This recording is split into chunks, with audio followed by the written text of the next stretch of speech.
Hello everyone, welcome to my channel. In this video I'm going to show you how to update your WhatsApp on your Android smartphone. How to update this WhatsApp app. If you have not subscribed my channel before starting this video, please subscribe my channel. What you need to do, here you can see this is my WhatsApp application. Here how to update this my application.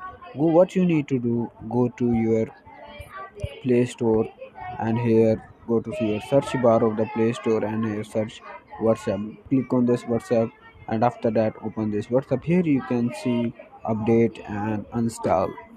If you click on update, here you can see your WhatsApp is updating. In this way you can easily update your WhatsApp.